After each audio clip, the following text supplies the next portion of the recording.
Welcome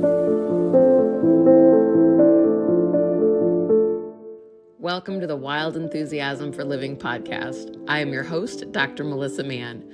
Join me for conversations about possibilities and tools for having more joy, more play, and way more of you. What would it be like to wake up every day with a wild enthusiasm for living?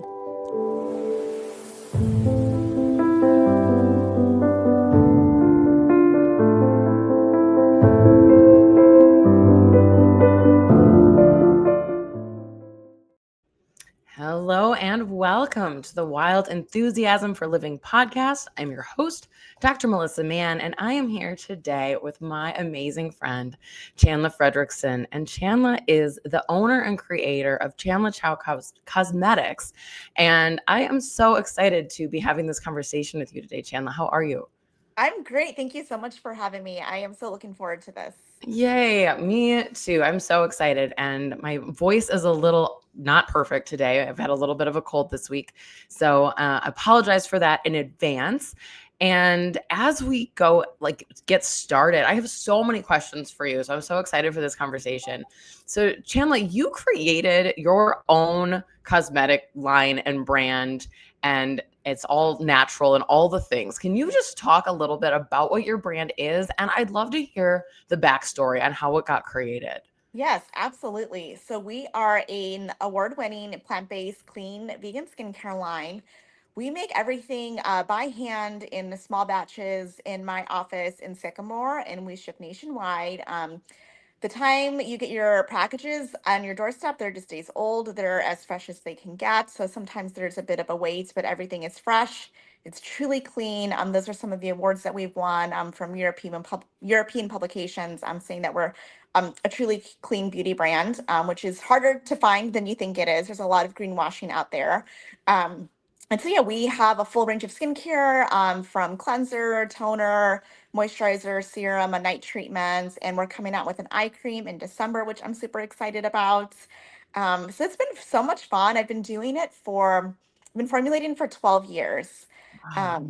Yeah, so it has been a long time and I've loved it. And my journey with skin started when I was 10, and I started with, acne, blackheads, whiteheads. It was all of the bad things happening on my face all at one time from ages of 10 to 18. And during that time, my mom took me to the dermatologist, and they would give me these really strong chemical peels that would peel the surface. And so I would look like I was shedding. And it didn't do anything for the acne. It just made the skin on top soft. And we tried so many other things. We went to back then, like the makeup counters were really popular at the mall. So we tried, the Clinique 1, 2, 3 step. We did the infomercials were big, Proactive, Murad, all of that stuff. None of it worked. It just seemed to irritate it and always felt raw. So I was very self-conscious about my skin for a long time. And it wasn't until I got a job when I was 18 at the Mario Tricosi, which is a popular salon and spa in the Chicagoland area. And their esthetician took me under her wing, and she was like, let's get you some gentle skincare. And I remember seeing the skincare, and it was like the ingredients were sage and lavender and chamomile, and it was like a small brand. And back then, that was not the norm. People weren't really looking at indie skincare, they weren't looking at natural and gentle. So I remember that sticking out to me.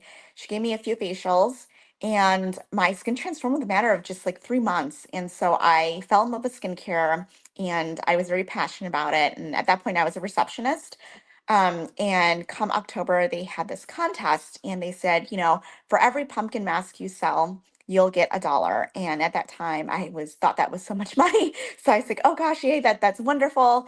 And so I loved the pumpkin mask, and I tried selling it to everybody that came up to our desk. And so I was selling anywhere from 30 to 40 a day, whereas the person next to me was selling 1 to 3. So when the contest was done, they said, okay, Chandla, it's time to move you over to the makeup department, which was a sales position. And at that point, I just wore some Maybelline matinee mousse mask, foundation, and then a little CoverGirl mascara, and that was it. Got thrown into makeup world, but that job also had skincare related to it. So after people would see their esthetician, they would come to me, and they would see what skincare was recommended, and I would try and sell in the skincare.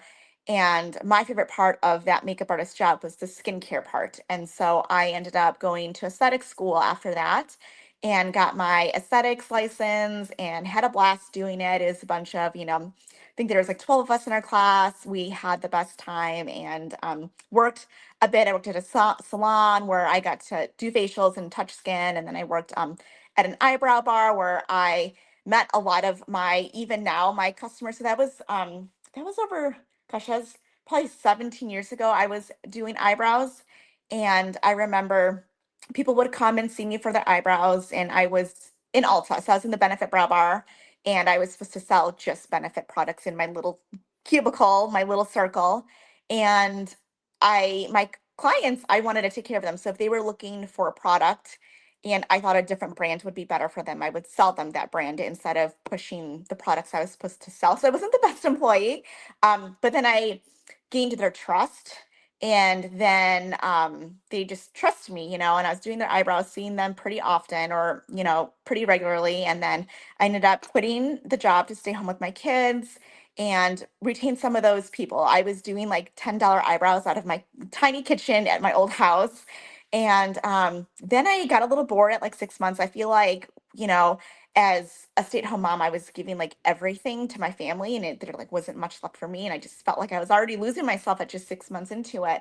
So I said, what can I do for me? So that's when I started playing with an oil-based serum, a clay mask, and then I ended up selling it to one of my really good clients, my customer Paula. She's like my first customer, and she was one that just didn't say things to say things.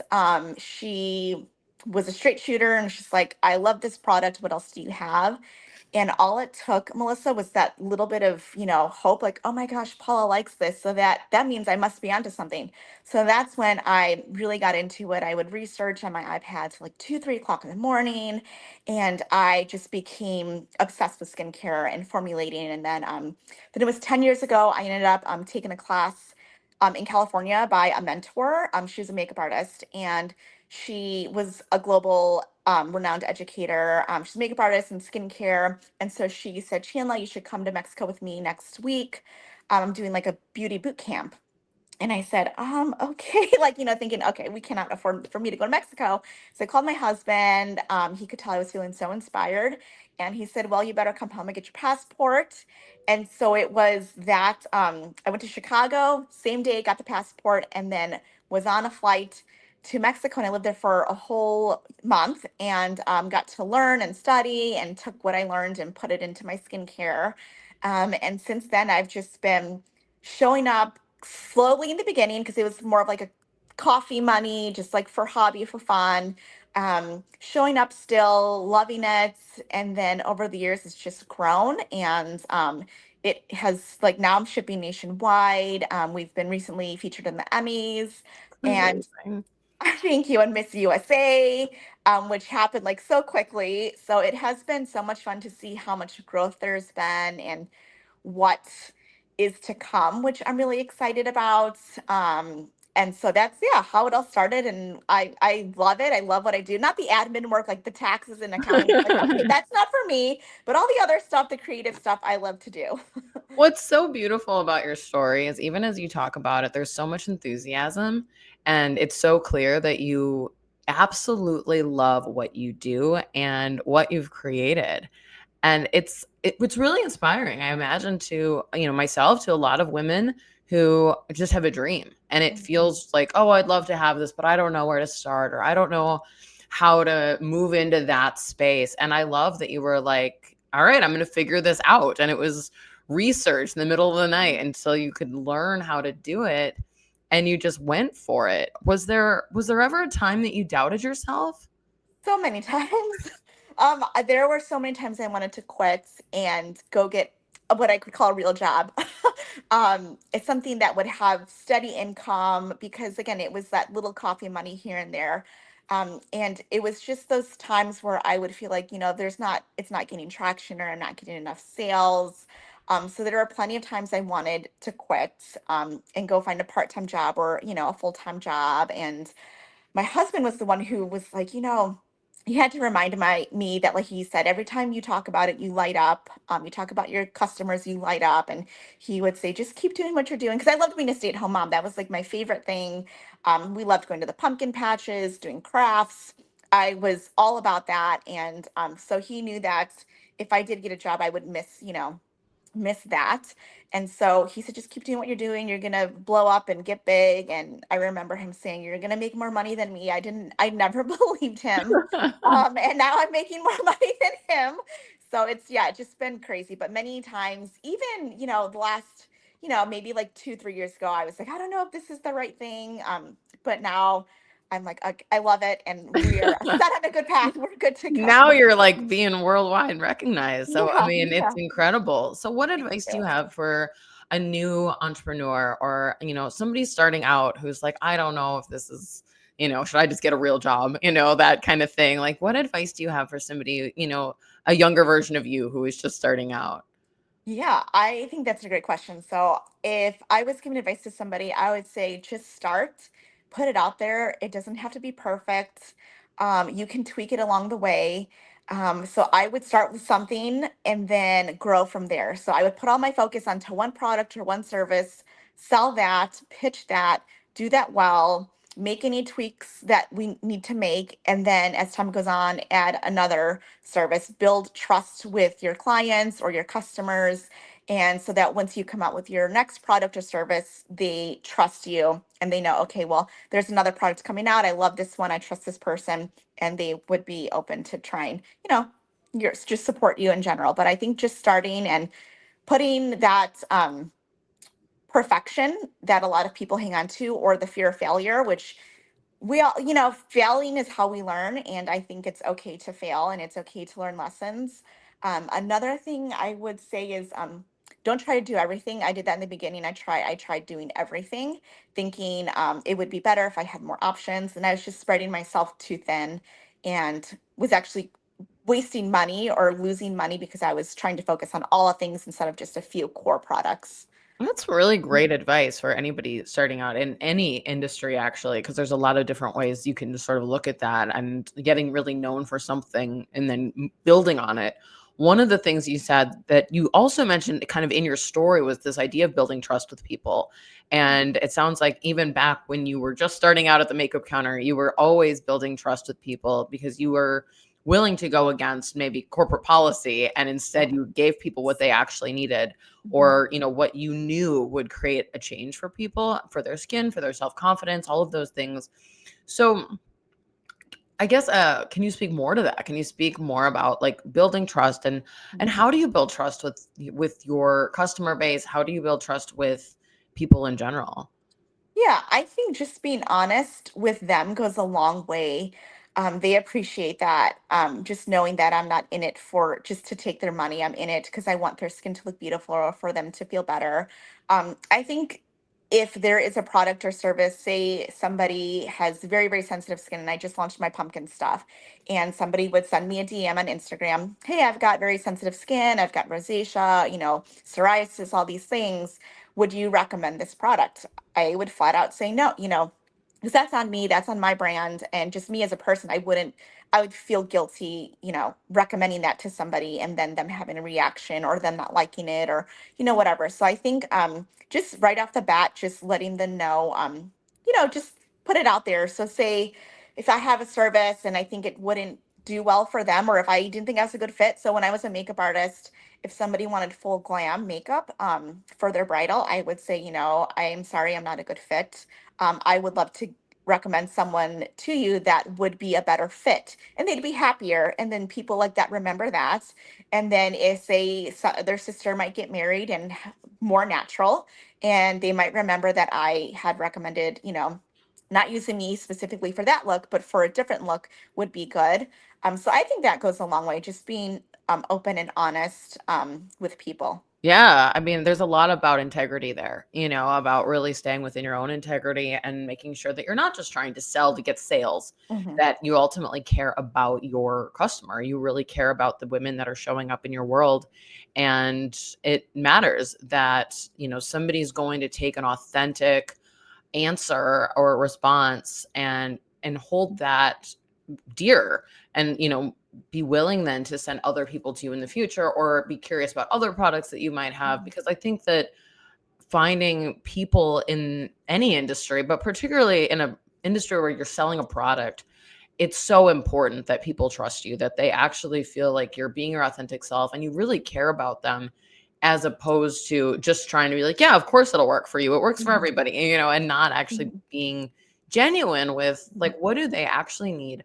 So I think that's so inspirational. And we need so much more of that in the world, where people are actually caring about other people and wanting to help them in the way that will work best for them. So I really love that. Is there, sort of speaking of building trust and working with customers, I know that you do some business coaching and you're also, present on social media. How do you feel like the sort of social media world has contributed to you, and also what challenges have you found with that?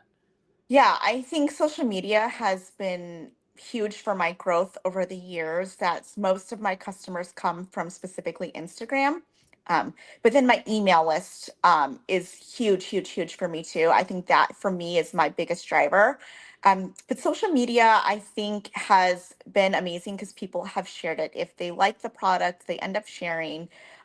And not only that, but like the partners that I've had, I've collaborated with a lot of businesses, other small business owners. We'll do events together and we all tag and share. And when you are working with somebody that, maybe their clients trust them and they say, hey, I'm partnering with Chanla or whoever it is, and they tag. And basically, when I'm working with somebody, I vet them. I'm not just going to work with anybody. Has to align with my brand and my values and everything. And that shows for me, my clients, that, oh, if Chandla is working with Dr. Melissa, then Dr. Melissa must be, like good, and I don't say good enough, but she must be vetted. She's vetted.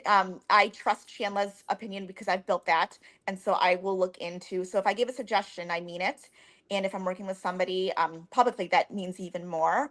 So I think sharing on socials has been huge for my growth. Tagging, the giveaways have helped. There's definitely been some challenges just because I don't want to show up on social media every day. I've been on social media since MySpace. So it's been, I'm like, wait, Same. what was that? So the MySpace days, and so it was MySpace and Facebook and then Instagram and all the other platforms that I've tried and then haven't worked out. But I haven't wanted to show up. And there have been times where I feel like, gosh, like what else am I gonna say?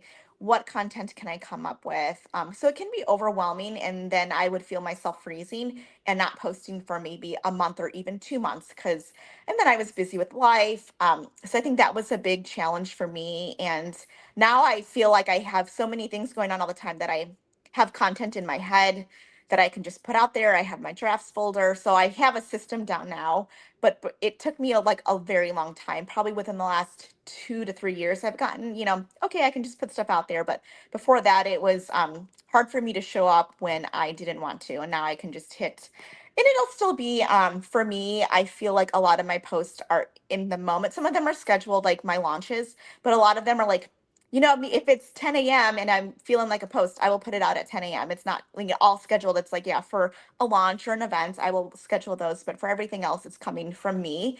Um, and I feel like I'm at a better place where I feel like I always have things to share.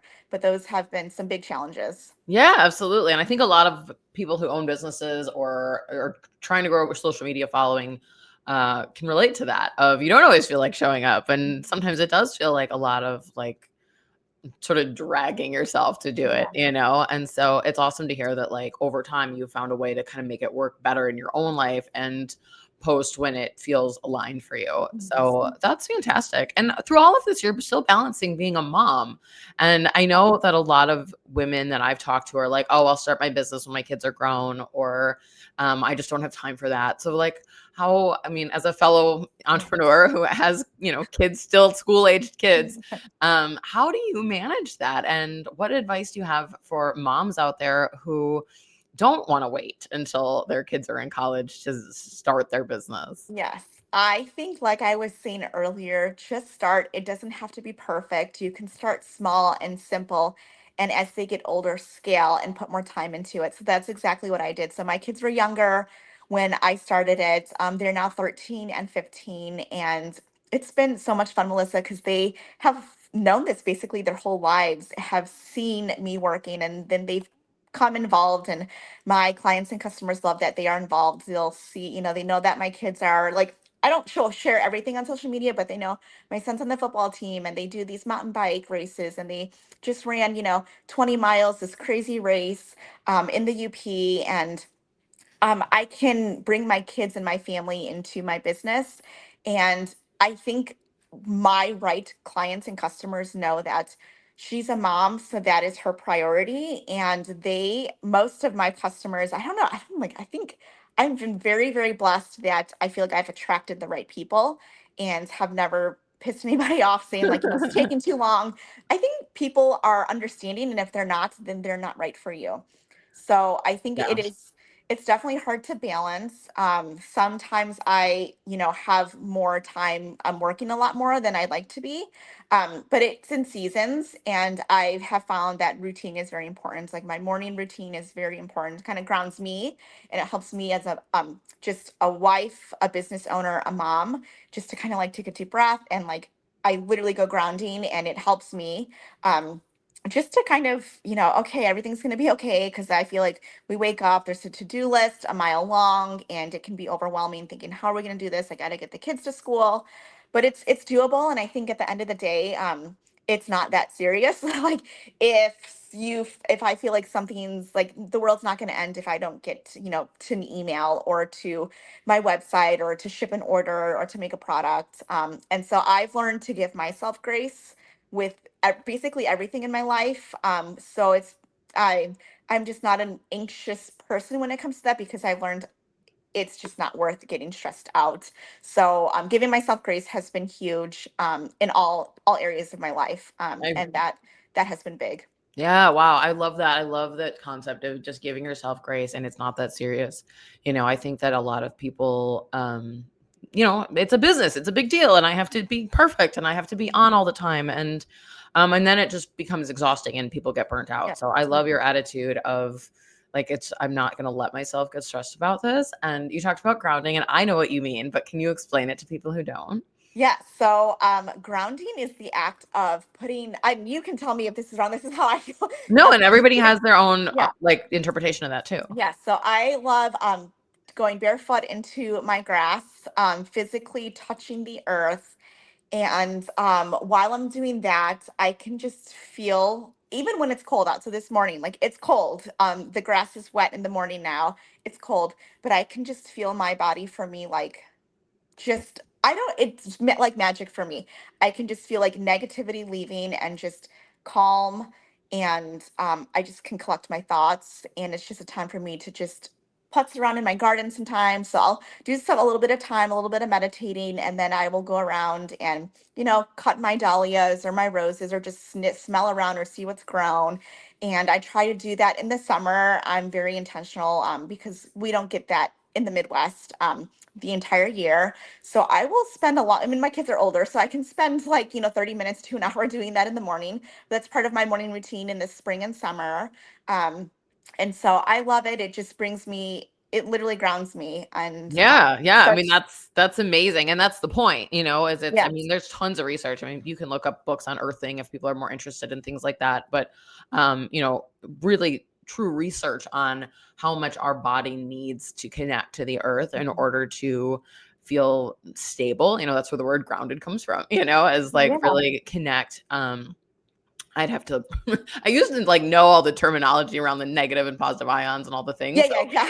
I'm like, I was I gonna don't go have down it on that. those like right here, but there is a whole thing on that. So definitely do some research on that if that's interesting to you. And you kind of led me into my next question, and maybe you've already sort of answered it, was around like how do you take care of yourself? How do you balance your own mental, emotional wellness while running a successful business and being a mom and having, being a wife and having so many things going on? How do you take care of yourself? I know grounding's maybe part of that. Are there other things that you do?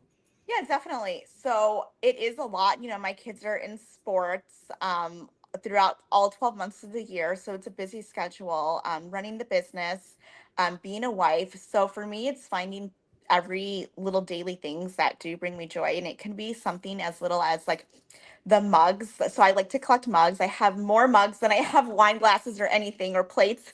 So I love to collect like artist mugs. And every time I pull one out, it really brings me joy in my how I make my coffee. I have like a pour over Chemex. So it's like and I've been doing that since my son was born. So it's just like a slower routine. Everything's very intentional. And then I will, find lunch, like do a lunch that I like, put it on a pretty plate. Um, or I'll talk to a friend or my sister, because for me that's self-care too, just like being around people that I like and love. And then date night is important to me. So during the week, usually when Friday hits, I'm ready to go out. Okay, it's time to go out for dinner. So that or Saturday. So just finding little things throughout the day. And then walks have been big for me too. I like going on walks. I try to do forest preserve if I can. And I do look crazy out there because there's spots where I will take my shoes off and, I will ground while I'm at the forest preserve. I love and that so much. and then I will like touch the trees. It's like very like, yeah, woo woo. It's a little out there, but You're it in the makes right place. yeah, yeah, okay, good, good. People probably like, wait, people that aren't in the woo woo, are probably like, what are you doing? I've had people ask me, like, oh, well, what are you doing? And I've had, corporate men be like, oh, okay, I'll try that too. And Cool. yeah, it's supposed to, especially with the forest. And so all the research that they've done has been incredible. And then I will say, so we have this bed that measures, all of the stats, like a watch or like a watch Yeah, yeah, would. yeah. So our bed is like a live temperature control. So it changes temperature while you're sleeping. So if you are in REM sleep and it feels you getting out of it, it will lower it to keep you in a longer REM sleep. So this has Wow. yeah, it's really cool. It has data on like snoring and all these things, how well you sleep. And so when I start grounding, when I started like in spring, so say like April, it shows significantly the numbers on my sleep analytics that each day I grounded, I slept better, my snoring was less, I had better REM, better deep sleep. It was incredible. And so when I saw that, I think that was last year we got that bed. I said, okay, this truly works. It's literally there's science, there's bars showing me if I did it, skipped a day of grounding, my sleep would be not as good. So that was very interesting to see. Like that was my own kind of, I don't want to say research, that's my own, data that I had to compare. Yeah, that's incredible. I love that. And so I get my sleep is not as good during the winter.